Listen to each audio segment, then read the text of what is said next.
you doing, Dragic? Did you not get the memo? Derrick Rose can go upstairs. Hello, everyone. This is episode 80 of Gimme the Hot Sauce as we reach another milestone, closing in on the magic 100. We've been at this for about a year and a half, and the show continues to grow. Thanks to our guy, Stacey. He's always getting the best guests for you. We got a special treat for you coming up. Third-team All-NBA guard, Trae Young, the superstar from the Atlanta Hawks, Oklahoma Sooner legend, along with our guy Stacey King. He's going to join us a little bit later in the show. We're going to talk about the Bulls initially. We'll get to Trae Young in just a bit, talk about his season, what's going on with the Hawks, and what his expectations are for a very eventful offseason in the NBA regarding free agency and the NBA draft. If you're watching us on YouTube, you see that there's no Timmy Whispers, but he's en route. We're told that he's fighting traffic, and he'll be here eventually to drop his lewd comments and anything else he might like to add. If you want to follow us now on Twitch TV, that's a new thing we're bringing to the table here as the show continues to grow. You can go to Twitch TV and then type in Gimme the Hot Sauce Podcast. All one word, right? Is that right, men? Give Me the Hot Sauce Podcast, and you can see what's going on as we record this live. Obviously, it's going to be out later on all your favorite podcast carriers. We always have the show visually for you on YouTube, so make sure to like, share, and subscribe. We want to get those subscription numbers up, and only you can help us out with that. So make sure to tell all your friends that this is the best podcast going, and they want to jump on board while we're still in the growing stages, Stacey. Yeah, we're your favorite podcaster's favorite podcast show. Just gonna tell you, I'm like Nipsey Hussle selling out cassettes out in my back trunk. Okay, we're doing this. This is all man-made. This is all built with the hands of me and Mark Shanowski, Timmy Whispers, and now we got the Sriracha crew taking us to another level in social media. We got Nikki Knuckles, we got Dangerous D, and we got Cisco. And I ain't talking about Cisco, the thong song Cisco. It's Cisco. He's got his own name, Cisco. And we got Maddie Ice in the back behind the screen, and we got Maddie, who's not here. She took the day off because she said we wasn't paying enough, so she had to go back to her real job. She already took a sick day. Yeah, and she happens to be Timmy Whispers' niece. Oh man! So we got the family discount for her working with us. So maybe they're going off on a family vacation somewhere. That's well, you know what? I think she speaks more than Tim does. We need to have her on the show. Yeah. That's it. It doesn't run it. The apple falls far from the tree when they talk about communication, because Maddie does communicate.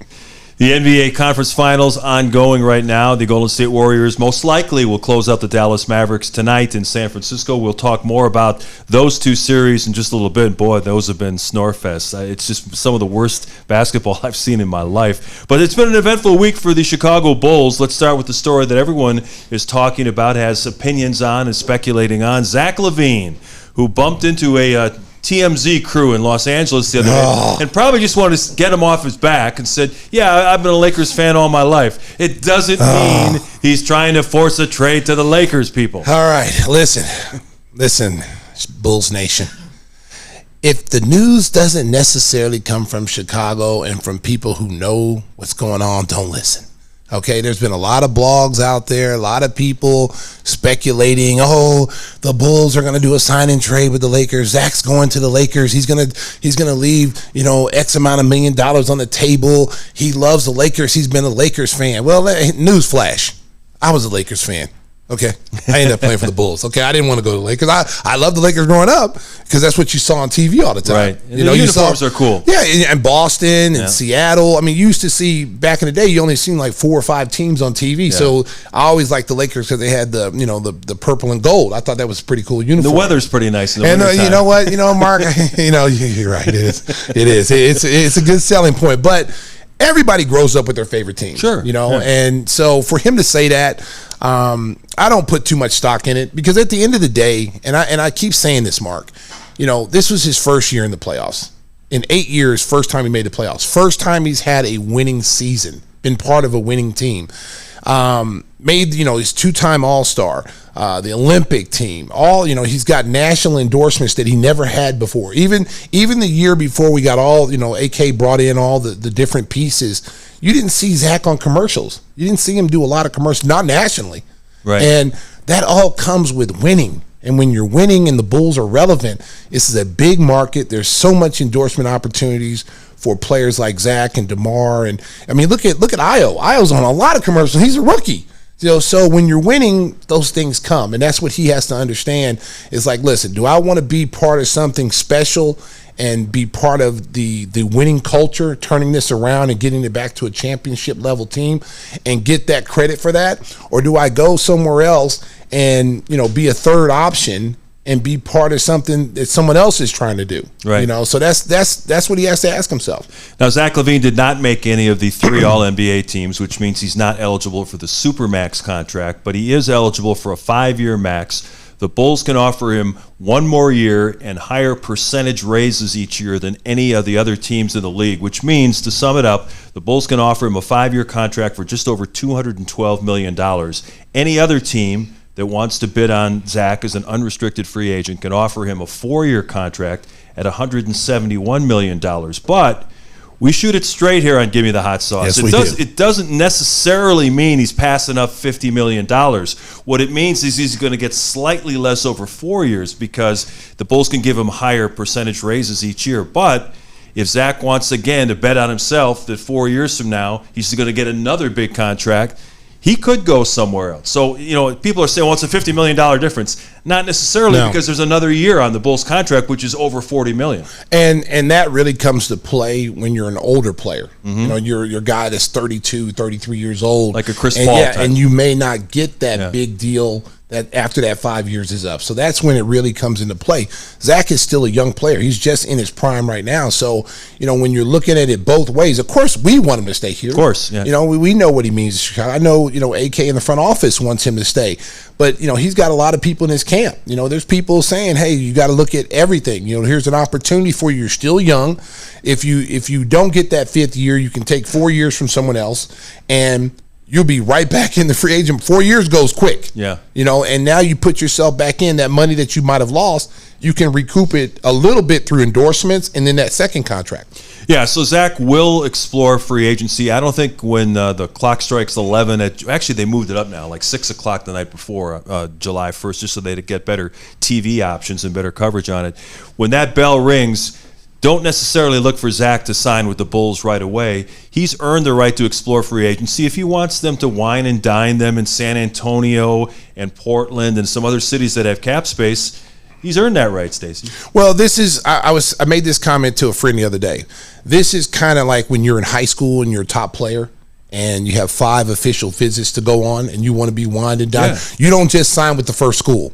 And so you want to see what everyone has to offer. You want to feel like people want you. You want to get that feeling with people fawning all over you. We don't get that much. No, you don't get no. And when you're a professional athlete, you don't ever get that feeling anymore until you go to, and you're a top player and you go through free agency. So this is kind of like that. And he's going to be wined and dined by so many people. And it's going to be every place he's going to go. Oh yeah, I like this place. They're doing the right thing. They're trying to build. But at the end of the day, it's not Chicago, and it's not a place where you can put your stamp on it and be the reason why this team has gone up 2 or 3 levels and have a chance to play for a championship, where your name is on there etched in stone. You go down as one of the greatest Bulls players ever. When they're talking about the great players in Chicago history, your name will go up there. But if you're one of these guys that go to different teams, it's hard to etch your name in stone. It's hard for you to say, you go to, let's just say, devil's advocate, he goes to the Los Angeles Lakers, averages 19, 20 points.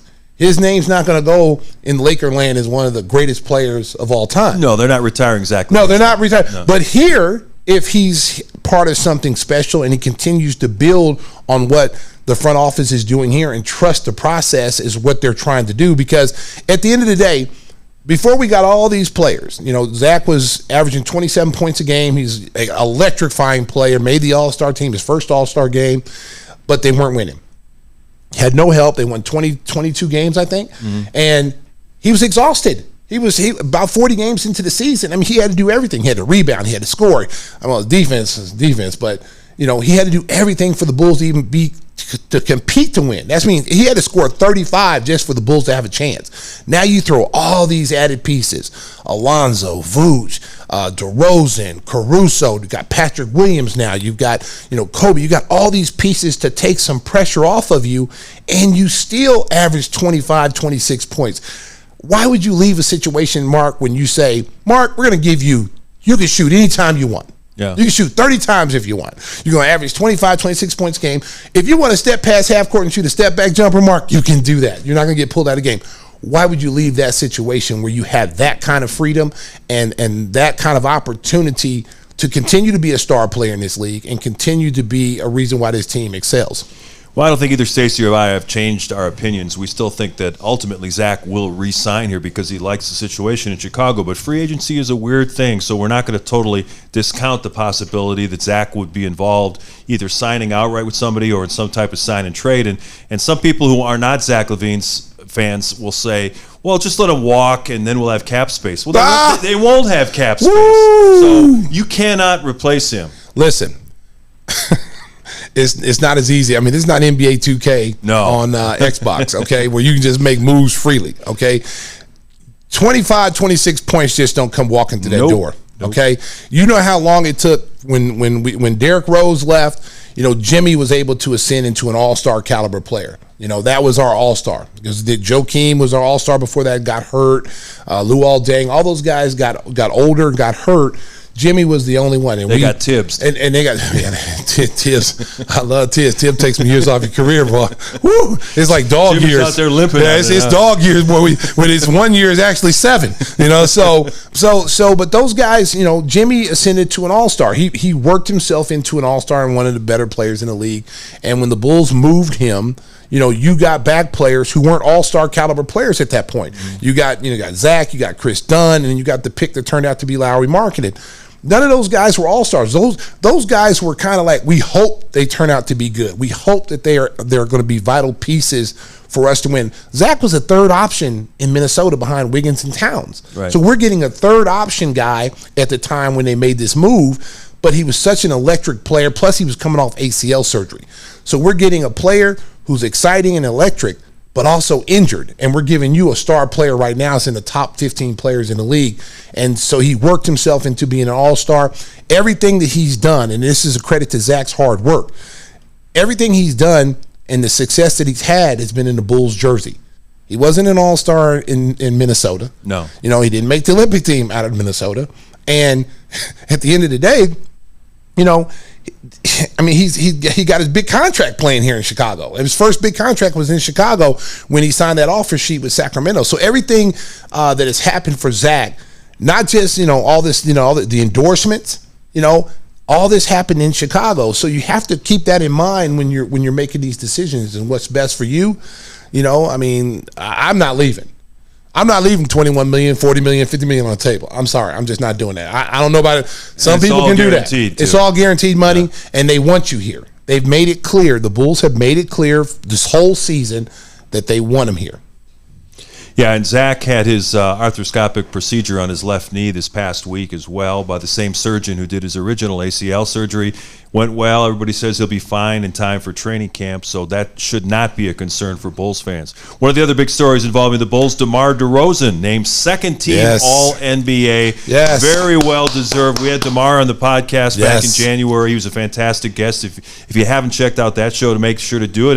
And we also had Zach LaVine on the following week, so check out those interviews. You'll find out that these guys get along very well. There's no jealousy between these two. You know what? I'm so sick and tired of hearing, you know, people making up stories and, you know, trying to make, try to facilitate some kind of beef between the two. DeMar has made it clear from day one. He's here to do whatever the team needs him to do. This is Zach's team. Right. He's made this very clear. If you go back and you listen to, 4 months ago when we had him on Gimme the Hot Sauce, he clearly stated that, how he enjoys playing with Zach. This is an exciting time for him. He wants Zach to reach his potential and be the guy that he feels he can be. He's just here to take pressure off of him. And you go back and you listen to Zach's interview when we interviewed him a couple weeks before. He said the same thing. So I'm around him every day. So, a lot of people who are making these comments are people who they're not in the know, okay? I'm around these guys basically almost every single day. So I'm on the plane with them. I'm in the hotel with them. I'm on the bus with them. They talk all the time. They joke. This is a very close-knit group. From 1 through 14 or 15, everybody got along. Everybody was pulling for one another. And that was the reason why they had success. If they had this so-called beef, then you would have saw some of it in the season. You know, when a guy makes go back and look at some of the shots, the game-winning shots that Demar had. Zach was right there jumping in the pile celebrating. Yeah. You know, when Zach did something special, you didn't see Demar walk off. You see Demar running over there, pounding him in the chest, giving him. You can't have that type of you know, friendship or that kind of beef if you're a playoff team. You just can't, because that would have derailed them completely if there would have been a problem. A lot of these stories, there's been reports that it's been generated by the agency. Clutch Sports and Rich Paul are making sure that the Bulls give him the full max, the full 5-year max. And, you know, some of these reports, you can kind of dismiss them out of hand because it's all part of the negotiating game. Well, it's really surprising because, you know, again, you know, AK and Michael Reinsdorf has even came out and said, we love Zach, and we're going to give him the max. Right. So I don't know where all these narratives are coming out of, and you know, making it sound like the Bulls are they're going to be cheap and not giving. They understand this. Zach is still just getting into his prime, you know, and all the people who are worrying about his knee. Listen, it's not ligament damage. No, it's just exploratory surgery to find out what was giving him discomfort. Okay, he is not. It's not gonna affect his play. He's going to be. Listen.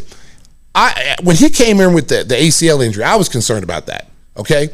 But looking at his records and you know, talking to him and people around him, his ability to heal is kind of like Wolverine.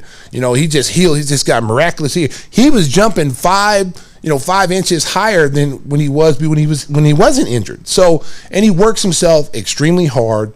I don't see him not coming back 100%. I don't see him coming back with any problems. I don't see Lonzo Ball coming back with any problems. I know a lot of people are concerned about that. He just has a bone bruise. That just takes time to heal. That means he's got to, you know, probably, you know, turn down the workouts this summer, do more pool work, as you heard his dad talking about, trying to get him off of that, you know, all that pounding on the knee, because that's a bone bruise. If you look it up, bone bruises are tough to heal from. So I expect this team to be back next year. I expect, you know, AK and them to address the you know, the shortcomings of what they need. I expect them to go out and get the players that they need, some veteran players that can come out and contribute and help this team get to the next level. And Demar Derozan, we mentioned, making second team as a forward. They still stick to that whole thing where you have to have 1 center, 2 forwards, and 2 guards on each of the 3 All-NBA teams. Guess who didn't make team that high? LeBron James was 3rd team. So that tells you what kind of year DeMar DeRozan had. Well, I mean, listen, DeMar was up there the whole season in MVP voting. Okay, and he's had a phenomenal season, and it carried over to the very end. And you know, will he have a season like this next year? Who knows? But right now, what we did know is he was one of the best players in the league this year, and he's a big reason why the Bulls were able to go from 22 wins to 45, 46 wins that they had this year. He was a big reason for that, along with all the other acquisitions that AK and Mark Eversley made. And don't look for DeMar to have a steep drop-off next year. He turns 33 in August. He's not 38 or 39, so I still think that he's in his prime. He's going to have another big year coming up. The other bit of Bulls news involves Stacey as well, because he's going to have to work on his French. The Bulls are going to play a game in Paris in January. You looking forward to that? Oh, parlez-vous français? Oui. Okay, America, Bulls Nation. Oh, I'm ready, baby. I'm getting ready. I've been working on it on the side. I got the news. I got the news before it went out. Yeah. And I was like, you know, they called me up the night before it came out. I'm like, oh, really? And I didn't know when it was. I thought it was going to be a preseason game or something. It's like in January. High school French is going to come in. Yeah, high school French. You know what? And I was in those high school classes, man. I only did it for the girls. I didn't really care about, you know, when you're 17 years old, you know, what are the chances from a kid in Lawton, Oklahoma going to France? Not real good. Not real good. Not real. The chances, you got better chance to, you know, get bit by a raccoon in the ankle, okay? So I wasn't really in the class. All my friends, all my buddies took Spanish because you had to take an elective to get to college. You know, that was one of the electives you had to take. So I said, hey, you know what? Where are all the girls at? And they were all in the French class. And you know what? I signed up to the French class. Oh, yes. Je t'aime très beaucoup. And if you're French out there, you know what that means. That's one of my favorite things right there. Ooh, that means I love you, baby. Hey, if Neil was still working, would he be looking forward to it or dreading it? Neil might simulcast here in Chicago. I don't think Neil want to go. We might be doing. Remember when they went to Brazil? The Bulls went to Brazil a few years ago. Yeah. Okay, so we didn't go. We didn't go. So they made. We broadcast the game live from the Comcast studios in the dungeon, right? Yeah. So we put like sand and like little fake palm trees up, so people actually thought we were at the game. Yeah. So I'm like, so I said, man, that kind of sucked because I really, I wanted to go to Brazil, but for whatever reason we didn't go, and I think because Neil didn't want to go, so we didn't go. So now we got a young Adam. Oh, he'll look forward. Yeah. Adam's gonna put on a little beret. He gonna tilt it to the side. He gonna be over there yelling French things too. Yeah. Oh, mon Dieu, let me kiss you night. Oh, your eyes are like limpid pools. Yeah, little Pepe Le Pew. Yeah. That's who he'll be, Pepe Le Pew. So I'm looking forward to it. Yeah, somewhere Neil Funk, when he heard that announcement, was going, yeah, he's like, oh, there. Woo, I'm glad I'm not there. Oh, this retirement looks good right about now. I'm in bed at 7:30. God bless you, Neil. We hope you're enjoying yourself in retirement. Don't let Mark come between us. Don't let Mark come between us. I still love you, boy. The other thing that we're looking forward to, the NBA draft. We're recording on Thursday. The draft is 4 weeks from today. Hard to believe. The Bulls hold the 18th pick. They do not have a second-round selection, but they're kind of in that spot where, maybe a guy falls that could turn out to be a diamond in the rough. We've seen it before. I mean, Giannis and Kawhi Leonard were 15th picks in the draft. Yeah, I mean, listen, there's going to be some guys that you're starting to hear through workouts, guys who are, picked to be second-round picks are starting to move up into the first-round category. There's going to be guys slipping. The key for the Bulls is like they did last year with Ayo. Right. Ayo was supposed to be in the top 15, and all of a sudden, now he's in the second round in the 30s, and they got a first-round talent in the second round. That was the only pick the Bulls had. So, now they got a first round. So they're, AK, trust the process. He knows what he's doing. He's hit home runs since he's been here. So I don't, with Patrick Williams and, with Ayo, those have been really, really good foundational picks. I expect them to pick someone good. I've been hearing some names, from when they had the little combine here last week. Yeah. Okay, so I've been a big fan of this kid, Kenny Lofton Jr. Okay, he's like Charles Barkley. He's not junior. No. He might. Hey, he's a big boy. Okay, he is the. When you start saying this player reminds you of this player reminds you. There's always those kind of sure. characters. But this kid reminds you of Charles Barkley for real. Like, seriously, if you guys have not checked out Kenny Lofton, he's a power forward at Louisiana Tech. He's probably about 6', they list him about 6'9", but he's really, to me, I don't think he's 6'9". I think he's more like 6'6", 6'7". But he's a wide body. He's a dynamic player. I mean, for a big dude, he can move. He's quick. He can shoot it. He can rebound. I think he was. They had him in the second round. I saw a lot of stuff going into this combine, but he came out of this combine as one of the best players. So he is going to move up in the first round somewhere. He's really a stretch four. He can rebound the basketball. It tells you how hard the kid wants to work because he's played as a big body his whole career. Okay, he can jump and do all these things. But they told him, you're going to have to lose some weight. So he came into the combine. I think he lost like 25 pounds, which he was already quick as it is for a big dude. Even made him quicker. He pretty much dominated this combine they had in Chicago last week. So there's some guys out there, Mark. Yeah, a couple of guys who really jumped up. Mark Williams, the center from Duke, who was projected middle of the first round. Now he's a lock to be in the lottery. Yeah. He measured like at 7'2" with a 7'9" wingspan. Man. And this kid can jump too. He's athletic. I think he's got the second widest arm span. Then I think it was Rudy Gobert got the record. He'd have been nice here if they could have found a way to get, but he'll be gone. He'll be long. You know what? It's one of those things, man. Like you just want to get, if you could just do it. Like you just tell a kid, like, hey, just go stink up the. That's like what Krause tried to do with Pippen. Remember? Told him not to play. Well, that's what they did. That's what they did with what's the kid we had? My God, Taylor Hutchison. No, yeah, Taylor Hutchison. Him, yeah, they stashed him. Hey, don't go to the workout. Yeah. Utah did it with Donovan Mitchell. Yeah, they worked him out, and after they worked him out, say, hey, don't go anywhere else. Just be a jerk, say I'm not interested. And they traded up to get him too. Yeah, and they got him, and he was supposed to be late first round. So hey, what we can't do, Mark, it's too late now. It's too late. Once they measured him and did all that stuff, it was like And then you had Coach K talking about that, of all the guys that are coming up, the other kid, Paulo, the star kid that's supposed to be Bankero, who's supposed to be like the second player pick. Oh, man, he's highly skilled. He's highly skilled. I don't know this Chet Holmgren. I don't know. I don't know about it. I don't know about it, man. Listen, he's got skills. And I just don't know. A lot of those tall toothpick guys washed out in the league, I just don't know, man. I mean, they're high on him. They're talking about now. I saw some publications where they're talking about him being the number 1 pick. Orlando taking him because the Orlando front office, they like length. They like length. But I'm talking about you like length.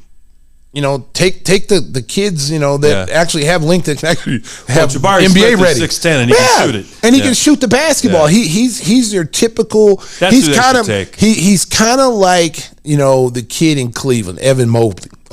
He's kind of like that, where he's highly skilled. He's always under control. He knows how to maneuver with the ball. He can put the ball on the floor from 18, 20 feet, get to the basket. He's got good back to the basket moves. He's got, he's come from his dad played, in the NBA. So he's got, some good credentials coming in, and he's a highly skilled player. But I hear the Chet Holmgren's like number 1. I'm like, whoa, really? Okay. Yeah, one name to watch for Bulls fans. I know it's 4 weeks away, but you'll hear this name more as the draft gets closer. It's a guy from Serbia. His name is Nikola Jovic. Not Nikola Jokic, but Jovic. He's a 6'10 forward who supposedly can shoot the ball, be a 3-and-D kind of guy. And AK's got those sources in Europe. So it's just a name to watch as we get closer to draft day. Yeah. Also, a couple of Ohio State Buckeyes. Malachi Branham, a 6'5 guard who really shined late in the season and in the NCAA tournament. Yes. He's flying up draft boards. And E.J. Liddell from Belleville, Illinois, played in the Illinois State tournament. He's a 6'7 forward, but he plays taller than that. He also can shoot the 3. So those are just some names to watch. We'll be hearing a lot more coming up in the next 4 weeks or so. Yeah, I'm looking forward to it. I can't wait to see who the Bulls get, because I think, with the direction they're going, and I keep saying this, there's levels to this. And they, in 1 year of a turnaround, that was the fastest turnaround that I've ever seen with chemistry. Because normally when you have that big of a turnaround of a team and bringing these many players in that have high credentials, all-star caliber players who are starters on other teams, it takes you almost a whole year to get acclimated with each other and get some kind of chemistry.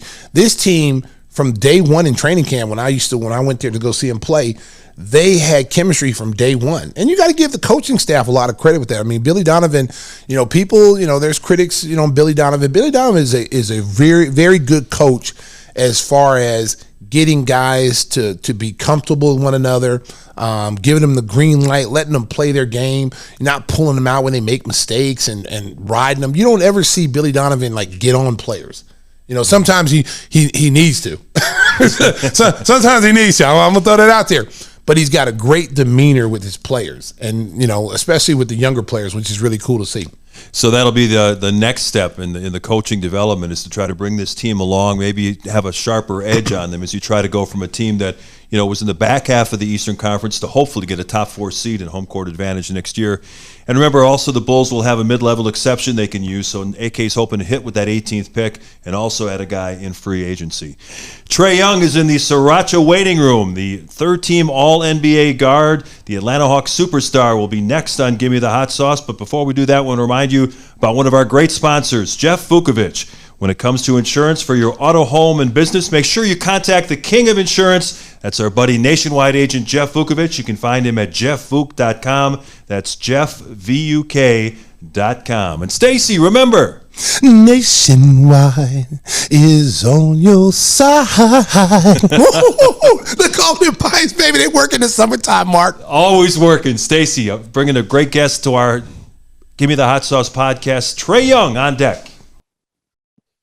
We are back, episode 80 of Gimme the Hot Sauce. It is now our privilege to welcome in Trae Young, the All-NBA guard of the Atlanta Hawks. Trae was just voted third-team All-NBA, and I guess, Trae, drinks are on you, because I understand you made a little money in that process. That was a pretty nice honor for you. Yeah, no, for sure, a little bit. It's definitely a blessing to be a part of that All-NBA team. It was a cool honor. Talk a little bit about your team this year, Trey. You guys last year surprised a lot of people. You were real slow in the first half, but in the second half, you guys were the hottest team in the NBA last year, got all the way to the Eastern Conference Finals.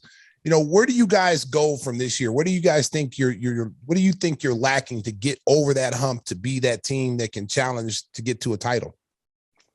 I mean, obviously everybody's heard, our front office and understanding we're probably going to make some changes. I think after we made that deep run, I think we really just wanted to focus on running it back instead of maybe necessarily trying to get better in certain areas and things like that. But we had a hell of a team. And what's crazy is this year, we actually had more wins in the regular season than we did the year before, and we're at this seed. And so I really think that just shows how good the East was too. Like this year, I mean, obviously the Bulls was really good. I mean, Boston, what they did was better this year. Like, I mean, I think this year the East was really good. And I think we just got to try to just come out with a faster start next year. Trey, what do you make of all the injuries we've been seeing in the playoffs, especially to some of the big impact players? Do you think it's just a function of these seasons kind of piled one on top of the other because of all the COVID delays?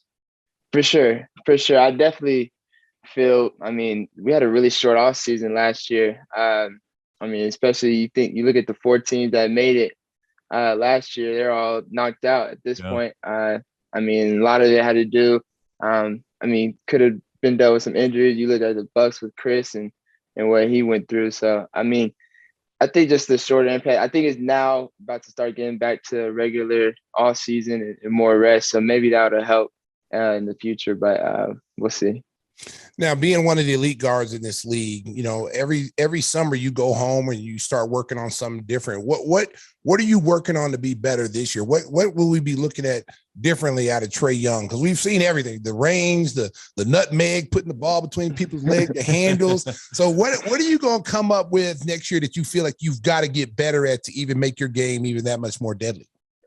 Yeah, I mean, I want to continue to obviously get better in every area, but want to focus on getting stronger. I mean, I'm getting older now, so I mean, hopefully, just getting stronger is more natural for me. But I just want to get stronger going into next season. Want to be in probably the best shape I've ever been in, and just so I'm able to play like both ends. I mean, just even at a faster pace. I think playing against the Heat really showed that we needed to get out and transition more, and I don't know if we were really in the best shape to do that. And so wouldn't it be like in great shape to be able to do that for a full season and into deep playoffs. So those 2 things for sure.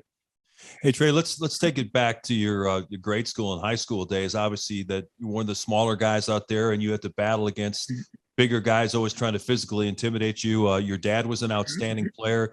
How did that development work? Did your dad help you in terms of being able to take on that physical punishment and never back down to guys who might be bigger and stronger than you at the time? Yeah. But also just playing up too. I mean, like just growing up playing against 2 and 3 grades older on certain teams. And then, I mean, when I got to middle school, going up to the Y, when my dad was up there playing against those grown men, just like playing in his little leagues, certain things, like I feel like just playing up and playing against older guys was always, kind of helped me, adjust to the physicality on whatever level I was going to. Talk a little bit about the relationship with your dad, because I know how close you guys are, and you know, I want our listeners to know too that you guys, how close your relationship is. Yeah, no, it's definitely a close relationship. He played at a really high level, played at every level, and was just with me since the beginning, and just traveling all the long tournament drives from Oklahoma to Dallas to Arkansas, and just us being in the car rides for 4 or 5 hours and just talking about everything. So we've definitely grown up, and that's why we're so passionate. He's at all my games and tweeting back with a lot of people. It's just, this is how he is, just because he's just so passionate. He's always been that way, and it's been a great relationship. So Yeah, at the beginning of the show, Stacey was talking about Oklahoma legends, and he mentioned himself, of course. Come on, baby. You can't start a conversation with my name not being somewhere in there. In there for sure. So I was going to ask you, what was it like in your year at Norman, looking up and seeing that Stacey King banner hanging from the rafters? Oh man, I've been going to Lloyd since I was a kid, so Lloyd Noble Center. I mean, that's where everybody plays. So I've been seeing that banner up there and up there with Tisdale and all those legends. So it to be honest, it's motivating. Like when I got drafted to Atlanta, going and seeing Dominique and Pete Maravich and all those guys with those names in the rafters. It's something about having your last name in the rafters. So I've seen Stacey's jersey number up there and that last name King up there in the rafters in Lloyd for a long time. So it's definitely was motivating for me as a player coming up there. Trey, there's a lot of haters in this room right now. I just want to throw that out there. You know, a lot of haters. Not everybody got a jersey up there hanging up in the rafters. A lot of haters.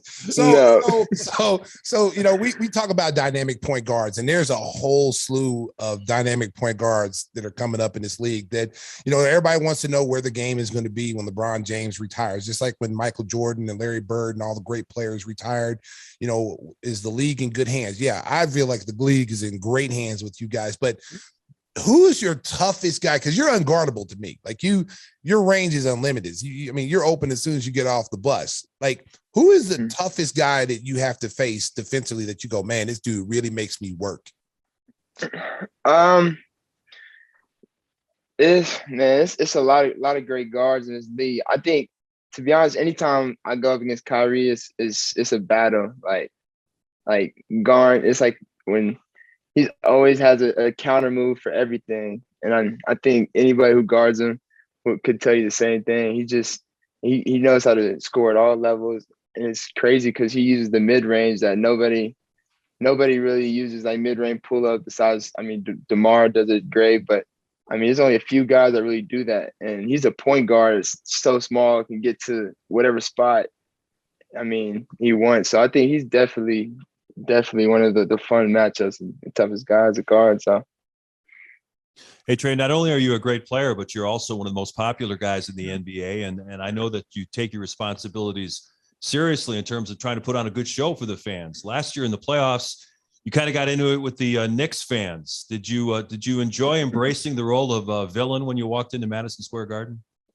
Yeah, I mean, I didn't. To be honest, walking into game one, didn't expect it to be like that. I mean, I just walked in ready to play my first regular playoff game, and I knew it was going to be a crazy environment just because of it being in New York and it being their first time in a while. So, and I was excited for it. I got to wear my first shoes. I was looking forward to that. And then a couple minutes into the game, it's just some FU chances to start raining down. So I didn't feel like I started anything, but it is what it is.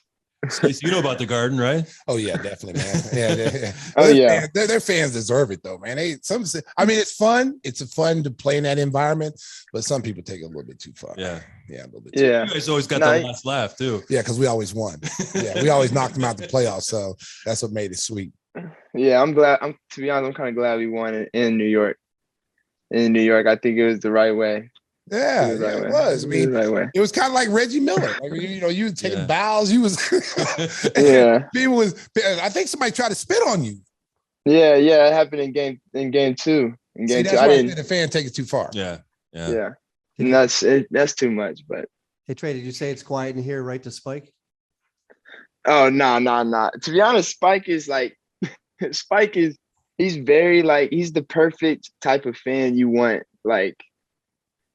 State, you know what I'm talking about. Yep. As far as a fan, you're talking about fans going too far. Spike is the total opposite. He's gonna just cheer. He's gonna talk trash, but he's gonna talk trash the right way. He's not gonna go too far and say nothing crazy to the players and nothing like that. But he's the perfect type of fan you want cheering your team on. And I give a lot of respect to Spike because he shows love whenever the game's over with, and just like the other teams usually do, and just respect all around. So he's definitely the perfect type of fan you want. You go back to your draft, and that was a really good draft, and you and Luka will always be kind of connected because a lot of teams passed on you guys to get other people, and you guys have turned out so far just off your early career, basically being two of the best players in that draft. So do you look back on that and think about like where you could have been if you didn't end up in Atlanta? Yeah. To be honest, the day of the draft, I didn't think I was going to Atlanta. I thought I was going to go to either Orlando at 6, or if I fell to 7, go to y'all. And oh man, don't tell us that was Trey. crazy. That hurt us. Nah, right to there, be man. honest, yeah. To be honest, I thought I didn't think about any trades. I didn't hear about the trade going on all day. I didn't know that Dallas was thinking about trading with Atlanta until literally two picks before I got drafted. So all day I'm thinking, I mean, all these ESPN rankings or whatever, they had me 12, whatever. I knew I was going either 6 to Orlando or 7 to y'all. I had a good feeling, but that trade happened, and ever since then, I mean, it's been obviously comparisons, but I think both dudes are hooping, and I think we're both representing our franchise as well. So I think it's been good. Oh man, does that hurt?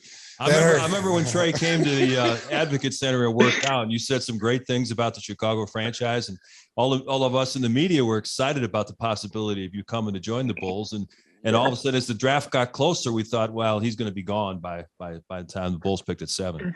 Yeah, no, I mean, obviously, I'm a fan of the history of the game, so I knew what I mean that city brings and basketball fans, and so that was exciting workout. I remember having that workout too. So it was a fun time. That was a stressful time though. I ain't gonna lie, pre-draft is stressful, but that was a fun workout. Now we know you're a great big brother. Talk a little bit about your brother. Does he got the game that you had growing up? How old is he? He's 11. He's 11. Actually, he may have just turned 12. Actually. Hey, RJ, you don't know your brother. Hey.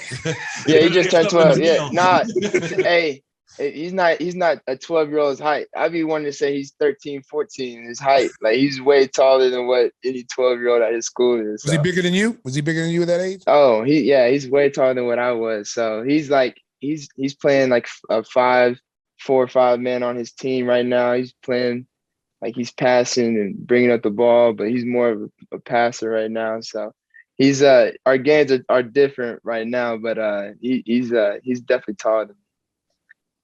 Hey Trey, last thing I got, obviously today's game has become so 3-point dominant. You're one of the best shooters in the league in the world right now.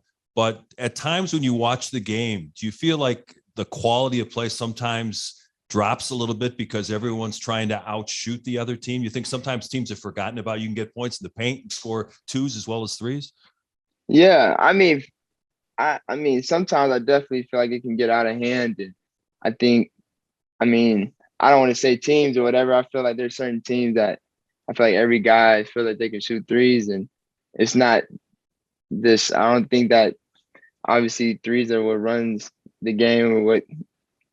Steph kind of took over the game, and a lot of people are trying to get guys who can shoot in all levels and definitely shoot 3s. But I think guys who can slash and guys who can get into the paint and score.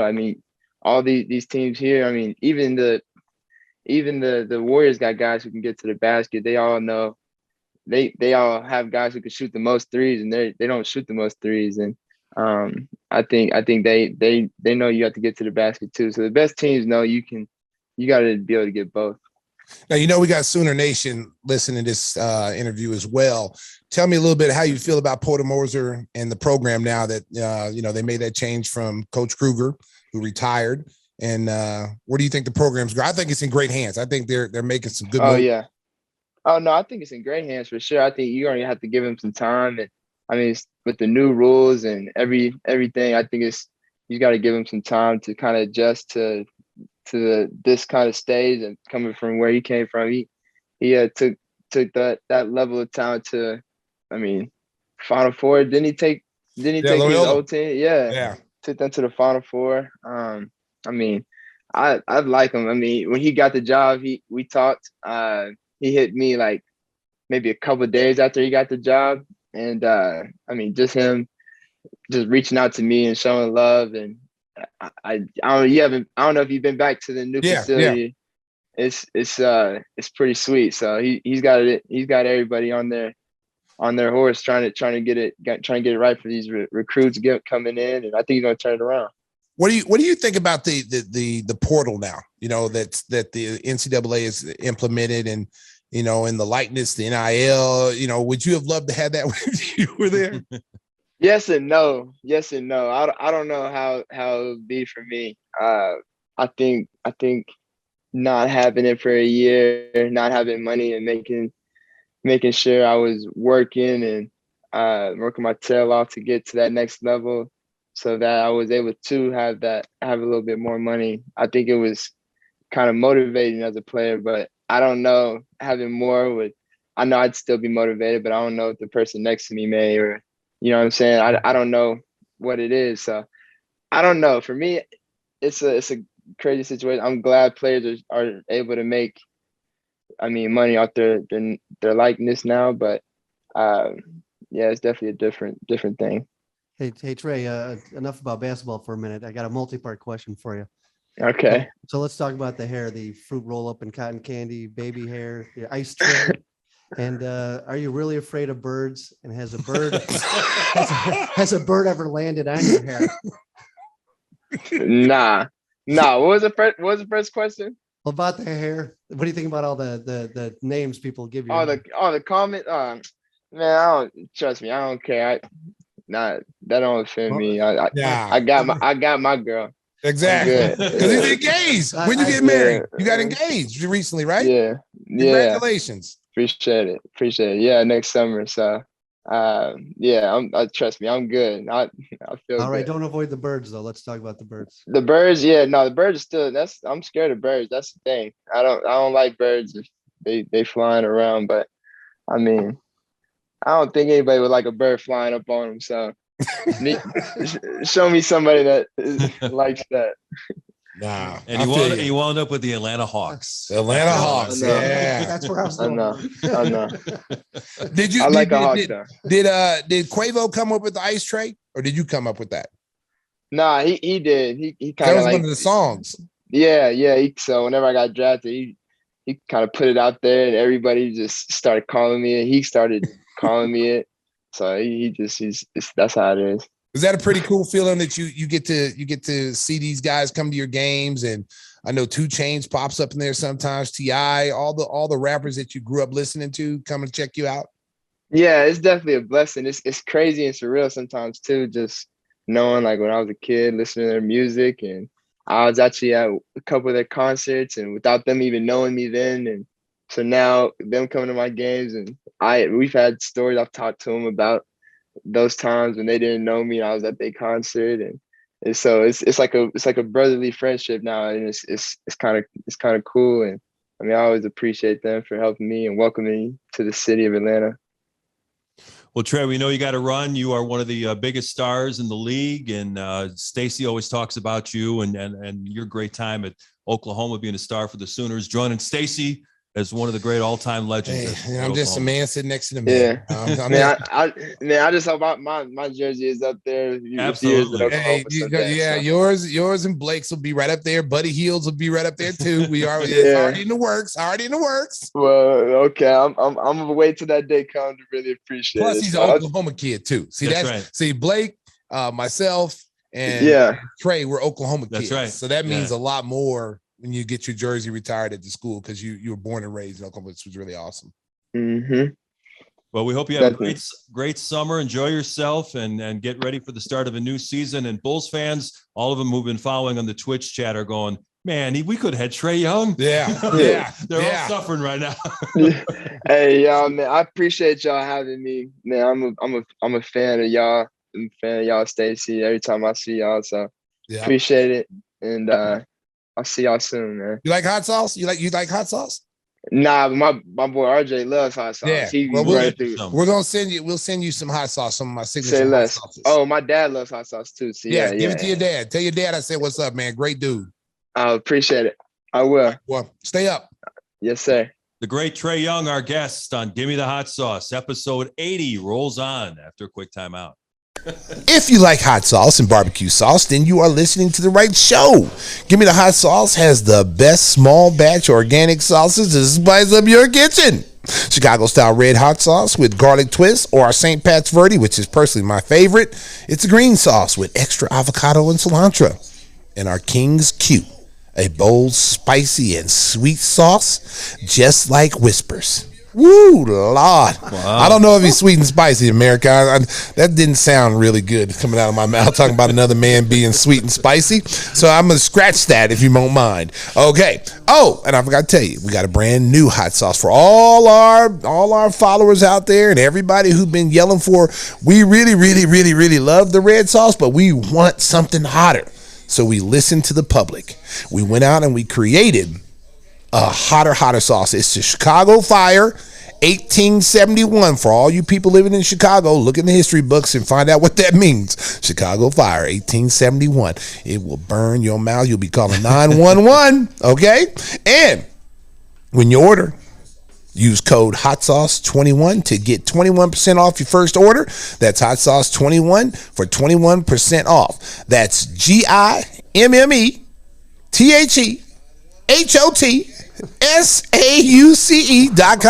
Give me the hotsauce.com. That sounded like I was in a damn spelling bee. The Emmy Awards are the other night. I don't think you're going to win from this. Man. Hey, Mark, you know your comments are not going unnoticed, okay? And just say, listen, just say Stacey sent you, okay? You get 21% off. Just say Stacey sent you, okay? All right, that's it. That's it for the Give Me the Hot Sauce read. It's the best hot sauce you ever taste. I promise you. Promise you. Go get you a bottle today.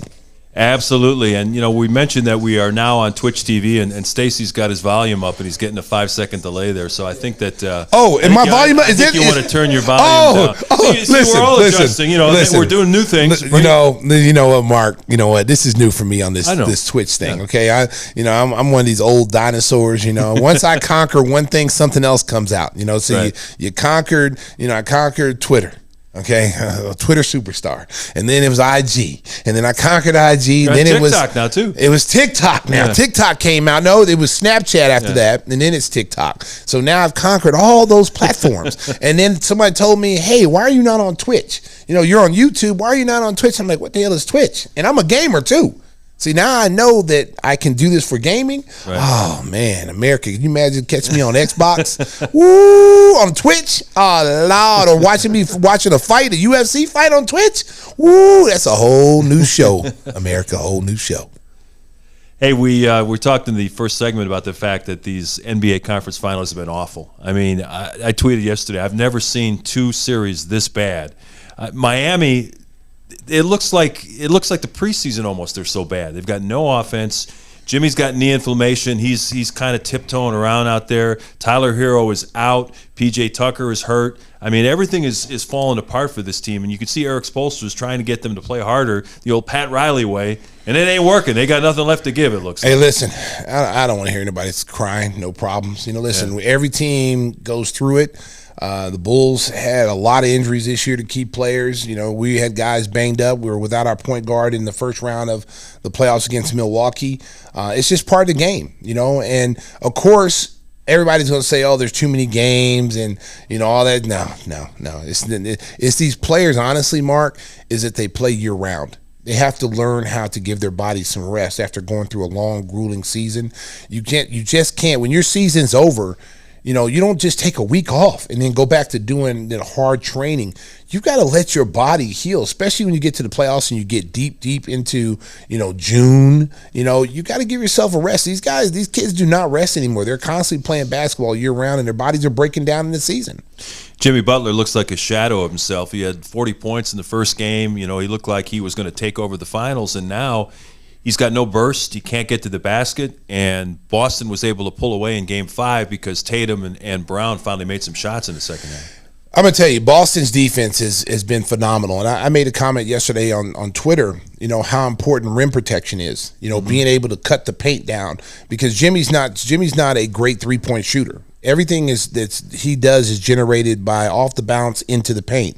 And that first game when Al Horford was out, that was and Robert Williams was injured. I mean, that was a big loss for them. But since they've got everybody back now. Boston has everybody back. Williams is not 100%, and neither is Marcus Smart. But having them on the floor lets this team play with a confidence that they didn't play in the games they weren't there. And they're really locking down the paint and making Miami have to shoot, which Miami has been a very good 3-point shooting team all season long. Okay, guys like Strus is struggling right now. I think they were like 7 for 45. Yeah. Strus is like 1 for 17 or 18 from the 3-point line. I mean, this is the worst time of the year to go through a slump. You're in the Eastern Conference Finals, and you're going through a slump right now against a team who's a very good defensive team. And Brown and Tatum. I'm telling you, man. I mean, that is a deadly combination, because when we saw them early in the year, they were having a lot of problems playing with one another. They were talking about trading Marcus Smart. They just had a hard time playing with each other because they were alternating. Are you the man? I'm the man. I want to be the man. And so finally, and he had a new coach trying to figure out everything too, and they figured it out in the second half of the season after All-Star break, and they were the best team. I think they've gone 31-9 since the All-Star break. They going to close it out in Game 6? Oh, man. The weird thing about these playoffs, especially Eastern Conference, is when you expect a team to hold home court, they lose. So I can see Miami going in there and beating Boston in Boston, because they've done it before, just like Boston did it in Miami. So it's like home court advantage has no play in this series. So it would not shock me to see Miami with their back against the wall win that game today and tie the series up again. It would not surprise me. Yeah, and unfortunately, the way the game has evolved, it's whoever makes the most 3-point shots wins. I mean, it's been that way in every series. You got to get easier baskets if you're Miami. I mean, you got to look to push the ball. Bam Adebayo hasn't played well at all. No, he hasn't. I mean, he's almost been non-existent. He had that one good game. At Grant Williams when he's got that matchup. He's had that one good game where he played really well when Miami won. 31, and that's the only game he's really kind of showed up in. He's got to be, top 2 players on that team for them to have a chance to win. He's got to get, 20 plus, 10 boards, block some shots. He's got to do the things that help Miami get the number 1 seed this year. He's not playing like he normally plays. I don't know if he's hurt, he's banged up, but he just doesn't look like he has the confidence that he had in the beginning. He's missing easier shots around the basket, and I think the length of Boston has really, really hurt them, because you got to know, Mark, they run. I mean, not only does Grant Williams play great position defense and takes charge, and he's a very strong guy, he puts his body on you. You feel him every single time he's on you. But you've got, Robert Williams is blocking shots like he was a Lajuan. I mean, he's changing shots. And Al Horford knows he's a veteran and knows how to play. He's a little long in the tooth, but he understands the game. He understands angles. He knows how to take things away from you. He may not be the explosive player that he used to be, but he still challenges shots. He rebounds the basketball in traffic, and he can handle the ball and bring the ball up when there's pressure from Miami up the court. He can bring up and be a safety release foul, and he can knock down threes. Mentioned we're recording on Thursday. It's going to be Game 5 of the Mavericks-Warriors series in San Francisco. Does Steph and company put the Mavericks on summer vacation tonight? Oh, man. Yeah, just... Listen, Dallas had a chance. Dallas had a chance to extend this series, the first couple of games at Golden State, and they didn't finish. I mean, they were winning big in that second game and let, Golden State come back. Right. It's almost like one of those things, Mark, where you're boxing the world champion, the heavyweight champion of the world, and you knock him down, and you're like, yeah, I knocked him down. And then he comes back and finishes you. You know what I'm saying? You got to finish him. You can't just be so amazed at your work that you're saying that it's over. You got a 16, 19-point lead, whatever it was they had in Game 2.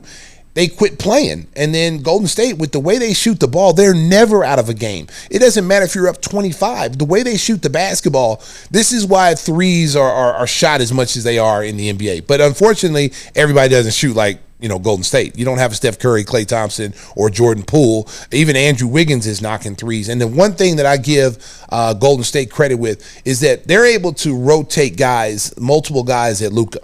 Luka's going to get his points, but they're shutting everybody else down. But Andrew Wiggins has done a really, really good job of neutralizing, Luka. You're not going to stop him, but you can contain him a little bit. I think he's done a great job. That's a good pickup for Golden State.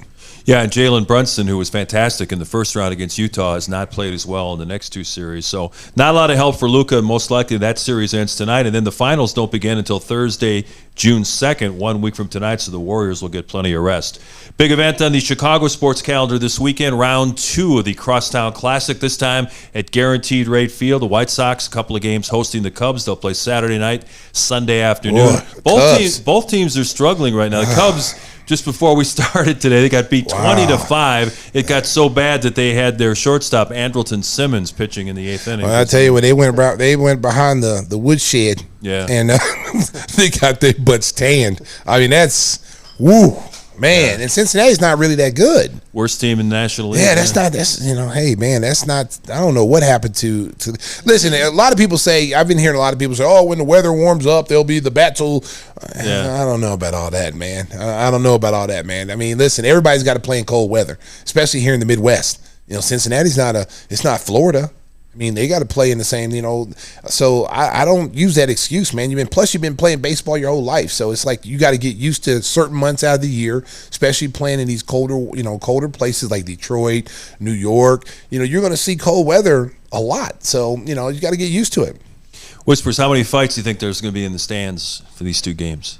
Down there, not much. At the rate? It's worse at Wrigley? Yeah, it's worse at Wrigley when the Wrigley fans get liquored up. Because the beer's a bargain at $16 a pop, right? Oh, yeah. Was it the Cork and Barrel down there right across the street from Wrigley? Cork and Carry, yeah. Cork and Carry, thank you. Yeah, there could be a fight in there. Well, we got Nick Bianchi says the White Sox own the Cubs. Nick, we give you a little shout out on Twitch since I saw it on there, son. The White Sox owns the Cubs. They already clinched the Crosstown Cup for this year because they won the first 2 games, and you have to win the series outright to take it back. Yeah, these games at Guaranteed Rate. The White Sox are 22-21, and they've been kind of a mystery team, but they've had a lot of injuries. The latest, Luis Robert goes out. He's on the COVID injured list. Man. Lance Lynn is going to go down to Charlotte and pitch 3 games as he gets ready to return to the rotation. I think by the time we get to mid-June, they're finally going to be healthy again, which we'll see how good the White Sox are. But it's kind of a shame that the first 2 months they've been kind of running in place. Well, I mean, that's last year they had good quality depth. They were able to withstand, long stretches of guys being out. And this year, for some reason, it's not the same case. And, but I expect them to turn it around. They've got too much talent. This is a team that's picked to go to the World Series, to win it all. So, and they've been that team for the last 3 years as a team to hey, this team can go deep into the playoffs. So I expect them to get back to 100%. We've seen good teams before, Mark, who struggle early, turn around and finish out the rest of the season strong. I expect the same thing. News today on Thursday, Josh Donaldson issued an apology to the Jackie Robinson family for using the term Jackie in talking to Tim Anderson, and said that he didn't mean that to be a slight to the Robinson family, but obviously he's doing damage control right now because he took a lot of national criticism. Yeah, you know what? I see both sides of it, though. I do, and I love Tim Anderson. Tim Anderson, one of my favorite players, and he did make the comment, last year that he was the modern day Jackie Robinson. I'm bringing fun back to baseball, and all the things that he said in good spirit. It wasn't anything malicious or anything. He was just making a comment because he's that type of player. He's an exciting player. People love to watch him play. He's explosive, and so he's bringing fun back to baseball. And Josh Donaldson made that comment. Hey Jackie. So I see both sides of it. Then again, if he would have said something else and added something else to it, then listen, at the end of the day, you can't put race into everything. Like, seriously, I'm a black guy. Did you notice that, Mark? I'm black? Did, yeah. Okay, I just want to say, okay, I'm like a raisin in a bowl of cream of wheat in here, America. I'm the only black guy here on the show right now, okay? But hey, everybody's great at me. But like I said, if he would have added something to it, Mark, that made it racial, then I see the point. Like boy, or something like that. man, I didn't really find anything wrong with it, especially if you used it the year before by, saying yourself is that, like I said, we're not privileged to what actually was said. Maybe there was more said than what everybody knows, but between him and Josh Donaldson that was said that they only know. So that's why I'm kind of going by the way Tim Anderson took it, that there was more said. He just didn't bring it up, just probably not to make a big deal out of it and put him on Front Street, because there's no way in the world you get that mad over something like that, especially when you said it the year before. And Josh Donaldson has a history of not being a great teammate. He's kind of gone from team to team and kind of blown up clubhouses everywhere he's been. So maybe, Tim saw this as an opportunity to call him out, as you said, put him on Front Street. Yeah, but there's no place for that in sports. There's no place for it anywhere, man. This is 2022, man. It's like, respect people, treat people the way you want to be treated, be nice to people. It doesn't take that much to be nice to a person. In your baseball, you're competing. In sports, listen, there's rivalries. We had rivalries in the 90s. Like I said, we talk about this all the time on the show. I didn't like Bill Laimbeer. I didn't like a lot of these guys we played against, the Knicks and all that. But, as you grow older, you realize that's just the way it was at that time, the competition. And, that's what drove everybody, was the competition. But we all talk now. I don't try to fight someone now, but back in my younger days, you might have got a two-piece if I saw you out. There's some stories about that. But at the end of the day, there's no place for that in the game. It's all about, competing against one another, give the fans what they pay for, as far as good play, a good baseball game, a good basketball game. When you watch the basketball playoffs, a lot of people are liking what they're seeing. These games have been, even though there's been blowouts back and forth in the Eastern Conference, this has been a fun playoffs. The games have been very competitive, and it's really good to see. It's been good basketball, and it's been fun to watch. And I think baseball, as the weather warms up and these teams start playing better, especially the Cubs and the White Sox start playing together, it's going to be a fun town. First of all, Chicago's the best city as far as sports is concerned. Especially in the summertime. In the summertime, just anytime. This is one of the few sports cities, man, that their fans ride for their team. They don't turn on their team when they play bad. They're not booing and booing them when the person's outside and they're at a restaurant with their family like you do in New York or like you do, in Philadelphia, where the fans they let it be known. If they don't like you, then you could be over there eating breakfast somewhere at a diner. Everybody in the diner booing you. It's like, hey, man, the game was yesterday. It's over. Let it go. But this is one of the few sports cities that are true sports. I have nothing but respect for all Chicago sports fans because they do their homework. This is a blue-collar city. All they want as fans is you to come out and give effort every single day. That's all they care about. If you come out there and you bust your ass on the basketball court, the football field, the soccer field, the baseball field, whatever, they appreciate hard work because this is a blue collar. That's the one thing Phil Jackson always told us when I came here and when we started, we were winning championships. He said, I don't care if we lose by 20. As long as you go out there and you bust your ass and you appreciate the hard work that these fans pay for your salaries, you come out there and give them an honest day's work. I don't care if we lose, but as long as you come out there and you earn your money and respect the fans. And so that's something that I think all athletes, have to understand. They have to do that. Hey, before we get out of here, we do want to acknowledge what happened in Texas earlier this week. Yes. A lone gunman opening fire in a grade school. Just one of the most disastrous things you could ever comprehend. And you think about those parents who lost children. I can't, as a father, I can't even imagine the feelings that those people are going through. And it's way time, as Steve Kerr said, it's way past time for moments of silence and sending thoughts and prayers. It's time to contact your legislators and get stronger gun control laws on the books. I completely agree, because how many more times do we need this to see this kind of, senseless, cowardly act of people going in and killing innocent children? I have children. My kids are older now. Thank God I never had to experience that, and to see these little 8 and 9-year-old children, being slaughtered, it just, for no reason whatsoever. And the first thing people say, Mark, is their constitutional rights, to bear arms and all that stuff. Listen, I'm not saying get rid of guns like completely. You should be able to own a gun. But you should be able to own a certain type of gun. Not multiple assault weapons. You should be able to have whatever handgun you want.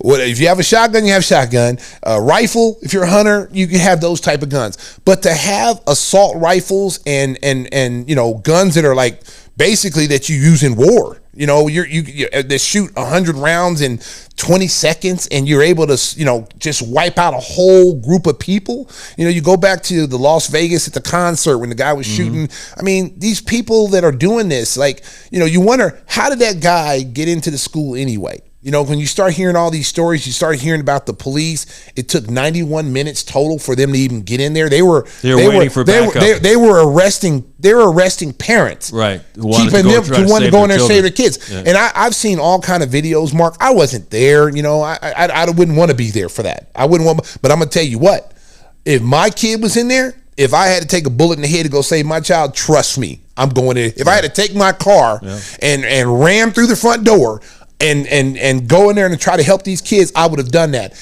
And from now it's starting to come out that these police, they waited 41 minutes outside of the school, and they had at least 80 police officers there, and no one went in. And they were showing video of families getting thrown down, the husbands getting thrown down on the ground, arrested, and they spent more time doing that than getting in there trying to stop that assailant from killing those kids. And then when they got in there, supposedly they couldn't find the key because he locked the door. And so they couldn't get in. So it took 40 minutes for them to even get in the door to get the guy, which in turn, he killed more people.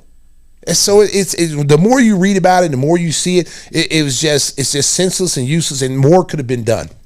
And news today that the husband of one of the teachers who was killed died today of a heart attack. So when you think about the long-term damage done to families who have to live with this for the rest of their lives, and in this case, the man suffered a tragic heart attack because of all the stress that he was under with his wife being killed. Well, and you see all those little innocent faces, the pictures of the kids come up, man. I mean, it just breaks your heart that those kids, and you hear some of the stories of those children, what they were doing, what they were planning, what they wanted to be when they grew up, and all these stories from these, it just breaks your heart. And it's a sad thing, and they need to do something about it. Stop talking about it, do something about it. Contact your representatives and make sure that they get off their butts and do something about gun control and background checks. So we want to, as I said, it's way past time for condolences and thoughts and prayers, but our hearts do go out to all those families suffered the most unspeakable tragedy in Texas. Hey, we want to thank Trae Young, the superstar guard from the Hawks, for joining us on episode 80 of Gimme the Hot Sauce. We hope you enjoyed the show. This is our second voyage on Twitch. We kind of fooled around with it last week, but we're going to try to grow that as the shows continue. We're going to try to take more comments from people who are on Twitch TV and want to shout out Stacey or myself or Whispers and have a question to ask. So as we continue on every week, make sure that you join us on Twitch TV, Gimme the Hot Sauce Podcast, and we'll try to answer some of your questions as we go along. So time to get us out of here with a little music as we thank everybody for our new crew taking care of us here. We're going to be trying to improve the video quality as the weeks go along, and a lot of fun things happening. So bigger and better things ahead for Gimme the Hot Sauce, Stacey. Yeah, shout out to my man Dangerous D, who's working the board right now. I got my man Cisco back there doing all these little things he does. The magic. Nikki Knuckles is back there. And we got my man Maddie Ice behind the glass handling the social media. And then we got our girl Maddie, who decided that we weren't paying her enough, so she went to a real job, but she will be back next week with us. So we got a whole crew in here. We're going to a different level. We're glad you guys are tuning in, and we hope you enjoy the show. Drive home safely, Chicago. Beep, beep.